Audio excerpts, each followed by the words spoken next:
আসসালামু আলাইকুম, বনিস cooking corner থেকে আপনাদের স্বাগত। আজকে আমি তৈরি করব গুঁড়া দুধের মালাই চমচম মিষ্টি। মিষ্টিটা খেতে অনেক মজার হয়েছিল। আমি অনেক সহজভাবে বাড়িতেই মিষ্টিটা তৈরি করে দেখিয়েছি। আপনারা এইভাবে ট্রাই করলে নিজেরাও বাড়িতে মিষ্টি তৈরি করে নিতে পারেন। চলুন তাহলে দেখিয়ে দেই কিভাবে আমি মিষ্টিটা তৈরি করলাম।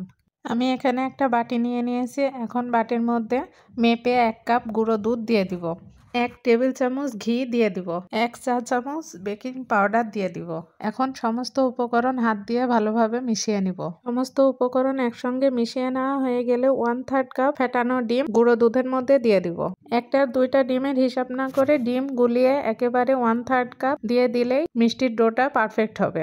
এখন ডিমের গোলা আর গুঁড়ো দুধ ভালোভাবে মিশিয়ে একটা পারফেক্ট ডো তৈরি করতে হবে। এই তো মিষ্টির ডোটা আমার মাখিয়ে নেওয়া হয়ে গিয়েছে।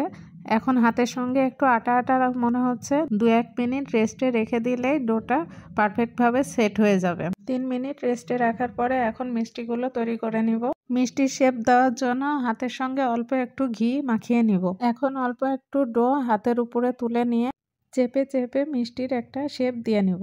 আপনারা আমার হাতের দিকে খেয়াল করলেই বুঝতে পারবেন আমি কিভাবে মিষ্টির শেপটা দিয়ে নিচ্ছি। আমি যেহেতু আজকে মালাই চমচম মিষ্টিটা তৈরি করব, এজন্য চমচমের মতো করে আমি শেপটা দিয়ে নিলাম। এই তো আমার একটা মিষ্টি তৈরি করে নেওয়া হয়ে গিয়েছে। একইভাবে আমি বাকি মিষ্টিগুলোও তৈরি করে নেব। মিষ্টিটা তৈরি করার সময় একটা কথা মাথায় রাখবেন, আপনারা যেমন মিষ্টি খেতে চান ঠিক তার অর্ধেক চেকন করে মিষ্টিটা তৈরি করতে হবে। মিষ্টিটা যখন বয়েল করা হবে তখন মিষ্টিটা ফুলে ডাবল হয়ে যাবে। এই তো আমার সমস্ত মিষ্টি তৈরি করে নেওয়া হয়ে গিয়েছে। এখন চুলায় একটা প্যান বসিয়ে তাতে 1/3 কাপ চিনি আর 1 টেবিল চামচ পানি দিয়ে একটা ক্যারামেল তৈরি করে নেব।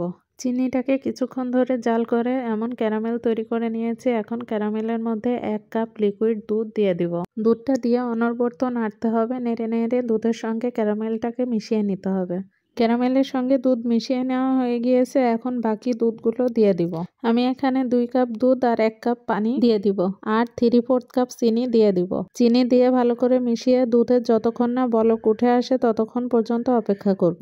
মিষ্টির ডোটা আমি ডিম দিয়ে মাখিয়েছি।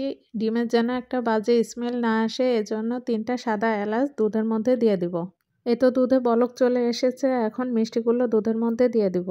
মিষ্টিগুলো দেওয়া হয়ে গেলে একটা হাতল দিয়ে আস্তে করে মিষ্টিগুলো নেড়ে দিতে হবে। মিষ্টিগুলো নেড়ে নিয়ে একটা ঢাকনা দিয়ে ঢেকে 15 মিনিট মতো মিষ্টিগুলো রান্না করে নিতে হবে। এই 15 মিনিটের মধ্যে মাঝে মাঝেই ঢাকনা তুলে আলতো হাতে নেড়ে দিতে হবে, তা না হলে দুধটা বলক উঠে নিচে পড়ে যাওয়ার সম্ভাবনা থাকে। এই দেখুন আমার মিষ্টিগুলো ফুলে ডাবল হয়ে গিয়েছে।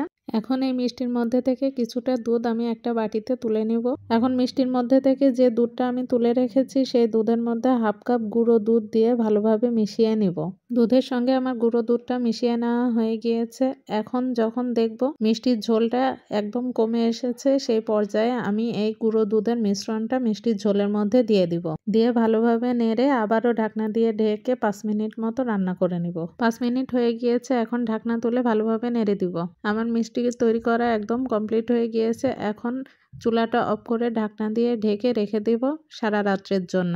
সারা রাত রেখে দেওয়ার পরে সকালবেলা আমি একটা বাটিতে মিষ্টি তুলে নিয়ে এসেছি। এখন কেটে দেখিয়ে দিব মিষ্টিটা কেমন হয়েছে। আমার রান্নাটা আপনাদের ভালো লেগে থাকলে আমার চ্যানেলটি সাবস্ক্রাইব করে দিবেন, ভিডিওতে একটি লাইক দিয়ে দিবেন আর বেশি বেশি করে শেয়ার করে দিবেন। আজকে এই পর্যন্তই। আল্লাহ হাফেজ।